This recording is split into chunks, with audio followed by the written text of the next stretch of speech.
सरकारी कर्मचारियों की सैलरी बढ़ेगी ये तो तय है, लेकिन असली खेल आपके बढ़े हुए सैलरी का नहीं बल्कि उस सैलरी में जो बढ़ा हुआ पैसा आया है उस पैसे का खेल होगा, जो पैसा मार्केट में जाएगा। और आपको बता दूं कि हर पे कमीशन के बाद कुछ सेक्टर जो हैं चुपचाप लाखों करोड़ कमा लेते हैं। और इस बार तो बात हो रही है कि 3.9 लाख करोड़ का पैसा जो है ये 8वें वेतन आयोग के बाद आपके पास आएगा, यानी सरकारी कर्मचारियों के पास आएगा। तो सवाल ये है कि इस बार का इस वेतन आयोग के बाद का जो है कौन सा सेक्टर है जो कि विनर बनेगा। जी हाँ, तो इस वीडियो में हम चर्चा इसी बात पर करेंगे, तो आप ये वीडियो आखिर तक जरूर देखिएगा। नमस्कार, मैं चंदन कुमार और आप देख रहे हैं देश भर के सरकारी कर्मचारियों का भरोसेमंद आवाज अंगवानी। साथियों, आज इस वीडियो में हम सिर्फ खबर नहीं बल्कि पूरा पैटर्न जो है उसको डिकोड करने वाले हैं। जी हाँ, पूरे पैटर्न को डिकोड करेंगे। पिछले पे कमीशन में किसने पैसा बनाया, तो इस 8वें वेतन आयोग में पैसा कहां जाएगा, क्योंकि ये पैटर्न जो डिकोड कर रही है आपका समझना इसलिए जरूरी है साथियों, क्योंकि अगर आपने ये ट्रेंड समझ लिया तो सैलरी तो जब आएगी जब रिपोर्ट जाएगा, सरकार स्टडी करेगी, सरकार उसको इम्प्लीमेंट करेगी, तो सैलरी जब आएगी सो आएगी। आप सैलरी से पहले ही जो है आप मार्केट से कमाना शुरू कर देंगे। आप जो है अपनी इनकम को जो है तो काफी गुना ज्यादा बढ़ा सकते हैं। तो ये है इस वीडियो का एक लब्बोलुआब, एक सिंपल फॉर्मूला समझिए। सैलरी बढ़ी, स्पेंडिंग बढ़ जाएगी, आपकी स्पेंडिंग बढ़ेगी तो डिमांड बढ़ेगी। आखिर भाई कोई चीज तो ले रहे हो ना, उसकी डिमांड बढ़ेगी ना।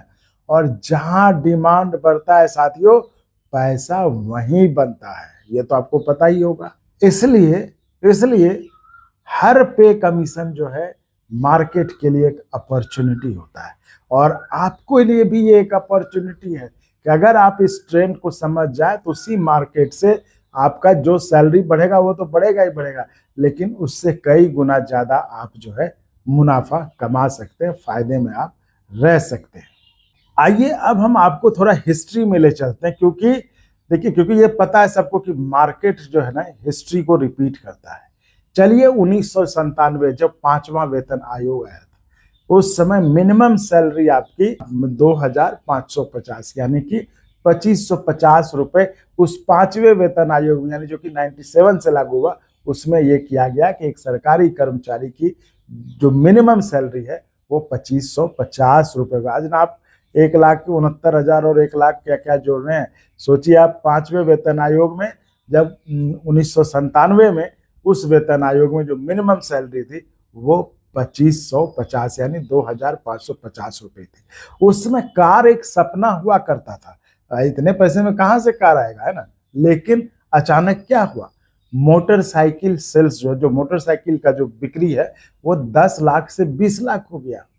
ये गवर्नमेंट फैमिलीज जिनके पास उसमें स्कूटर थे, ऐसा नहीं था कि उन्होंने इस स्कूटर को छोड़ के दूसरा स्कूटर, वो सीधे माइग्रेट कर गए मोटरसाइकिल पर। उन्होंने मोटरसाइकिल लेना शुरू किया, और यहीं से यही वो वक्त था जब hero Honda, Bajaj auto, TVS जैसी कंपनियां जो है मल्टी बैगर जर्नी पे चली, एकदम तूफान पे। तो आप याद करिए, आपको खुद याद आ जाएगा, या फिर अगर आप उस समय के नहीं है तो आप अपने घर में किसी से पूछिएगा, यही हुआ था ना। इसी तरह हम आते हैं अब 2008 में, जब 6ठा वेतन आयोग, पूरी दुनिया में ग्लोबल रिसेशन था, है ना। पूरी दुनिया में ग्लोबल रिसेशन था, आर्थिक मंदी का दौर था, दुनिया में जो मार्केट्स वो क्रैश हो रहे थे। लेकिन इंडिया में क्या था, इंडिया में गवर्नमेंट एम्प्लॉइज को बढ़ा हुआ वेतन का एरियर मिल रहा था, एरियर का पैसा था। आप समझ रहे इस चीज को, समझिए।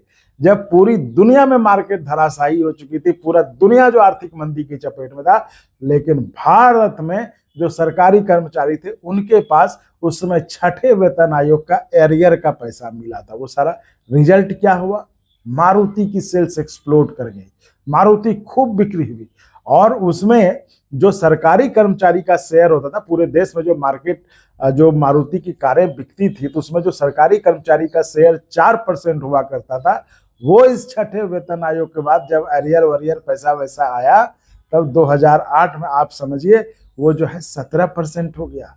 यानी हर 6 में से जो है एक कार, यानी हर 6 में से एक कार जो है वो सरकारी कर्मचारी का परिवार खरीद रहा था, है ना। अब आइए 2009 से 12 में जब हाउसिंग बूम आया और यहीं से असली पैसा बना साथियों, हाउसिंग लोन का बूम आया, हाउसिंग डिमांड एक्सप्लोड कर गया। अब चूंकि लोगों के पास पैसा था, है ना, बाइक हो गया, कार हो गया, अब क्या चाहिए, अब घर चाहिए, है ना, तो लोग घर लेने लगे। और कहते हैं ना कि वो जो छठा वेतन आया उसमें काफी मतलब सरकारी कर्मचारियों की स्थिति काफी अच्छी कर दी, काफी अच्छी खासी संख्या में जो है उसमें वेतन बढ़ा था सबका।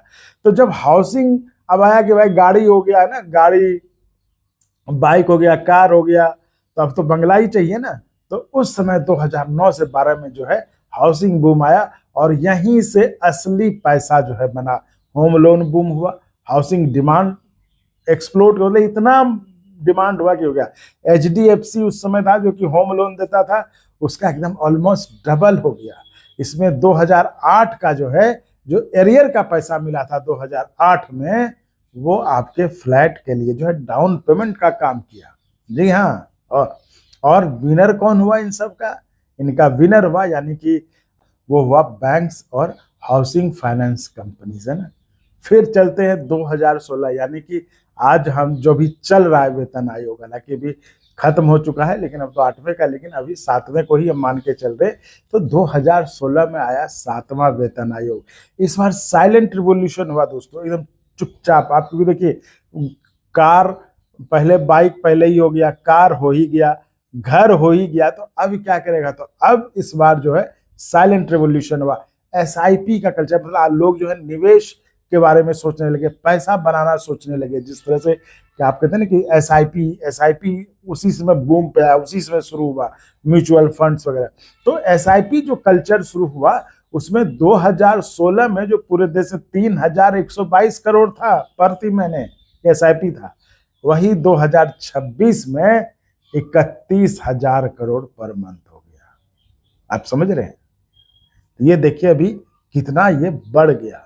तो जब आपके पास पैसा आया, पॉकेट है, तो 10 गुना ग्रोथ है ना। ये 3,122 करोड़ प्रति महीने से लेके 31,000, तो 10 गुना ग्रोथ हो गया ना।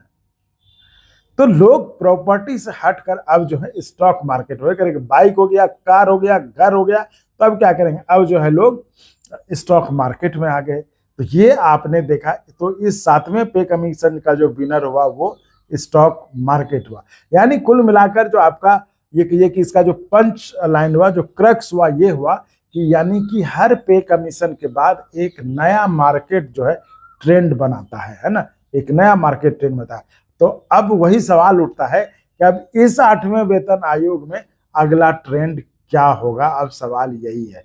और जैसे कि चर्चा हो रही है इस बार तो 3.9 लाख करोड़ का पैसा आना है, तो सेक्टर्स भी बड़ा होगा भाई। उस समय क्या था, अभी 3.9 लाख करोड़ है, तो आप सोचिए सेक्टर्स कौन होंगे, है ना।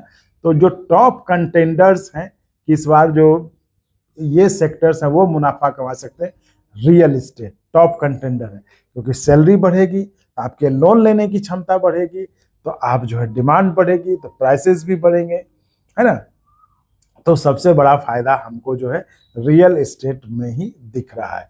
उसके बाद ऑटो प्लस ईवी जो इलेक्ट्रॉनिक व्हीकल जो अब नया एक आया, इसको लेकर लोगों में क्रेज भी है। तो यहाँ पर भी ऑटो ईवी से, जिस तरह से उस समय स्कूटर से सीधे लोग बाइक में गए थे, बाइक के बाद कार में गए, उसी तरह यहाँ पर जो है ऑटो से जो है ईवी हो गया।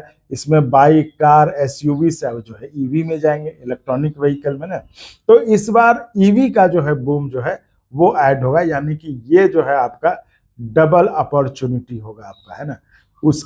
उसके बाद आपका बैंकिंग और लोन्स का है, जहाँ पर कि आपके पास अगर पैसा आएगा तो लोन आप कुछ और सोचेंगे, कुछ आप मान लीजिए प्रॉपर्टी खरीद लिया या आप गाड़ी खरीदा, कुछ खरीदे, तो आप लोन लेंगे, तो लोन की डिमांड भी बढ़ेगी। होम प्लस कार लोन्स के लिए आपको जो है ये होता है। तो बैंक्स के लिए ये गोल्डन साइकिल होता है ना। इस चीज को समझिए कि आज सिर्फ आपकी सैलरी सिर्फ आपके पॉकेट में नहीं आती है, पूरे देश को ये अफेक्ट करती है। और स्टॉक मार्केट में है ही भाई, जब इतना पैसा आ रहा है, जब सबके पास ऑलरेडी बाइक, कार, घर ये सब है ही, तो आगे आदमी क्या करेगा, फिर वो स्टॉक्स में लगाएगा।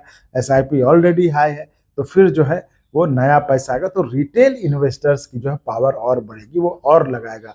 अभी जैसे जितना पैसा उतना ही लगाते हैं, तो उसमें जो है और वो पैसा लगाएंगे। उसी तरह जो दूसरा सेक्टर जो मुझे लगता है एफएमसीजी वाला, जैसे लाइफ स्टाइल है, मतलब जो रोजमर्रा की चीजें है ना, जैसे जैसे इलेक्ट्रॉनिक्स हो गया, प्रीमियम प्रोडक्ट्स हो गया, आप अपने घर में फ्रिज, एसी वगैरह कौन है ना वो सब रखते हैं, तो इनकम आपकी बढ़ेगी, तो आपका जो स्पेंडिंग एक्सप्लोड करेगा, आपको भी खर्च और करेंगे भाई। चलो अब जो है 1-1.5 टन का एसी नहीं, अब जो ये ले लेते हैं, अब स्प्लिट नहीं, अब जो है विंडो नहीं, अब स्प्लिट ले लेते हैं। तो इस तरह से जरूरतें बदलती है, तो और भी बहुत चीजें आएंगी। कार जो है कुछ और ले लेते हैं, तो ये होगा।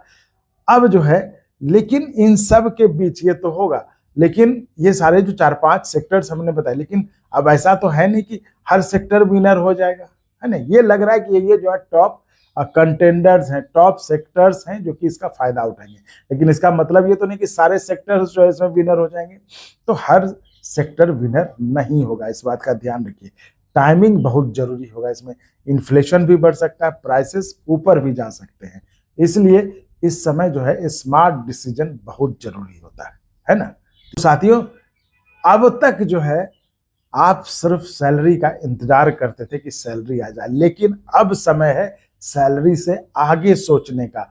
अगर आपने ट्रेंड पकड़ लिया तो आप सिर्फ एम्प्लॉय नहीं, स्मार्ट वेल्थ क्रिएटर बन सकते हैं। जी हाँ, अब आप बताइए आप किस सेक्टर को विनर मानते हैं? Real estate, auto, stocks? Comments में जरूर लिखें। और अगर आप चाहते हैं कि exact stock picks, investment strategy, 8th पे कमीशन अपडेट, इन सब के बारे में आप जानकारी चाहते हैं, तो चैनल को सब्सक्राइब जरूर करें और उसके बगल में बेल का आइकन है, घंटी, वो जरूर दबाएं, जिससे कि जब भी हम कोई नया वीडियो इससे जुड़ी हुई चीज़ों पर, आपके चूंकि सरकारी कर्मचारियों का एक चैनल हम आप ही के लिए वीडियो बनाते हैं, तो जब भी कुछ नया इस तरह का वीडियो आए तो आपको पता चल जाए। तो साथियों, इसी तरह चैनल को लाइक, शेयर, सब्सक्राइब करते रहें। बहुत बहुत धन्यवाद।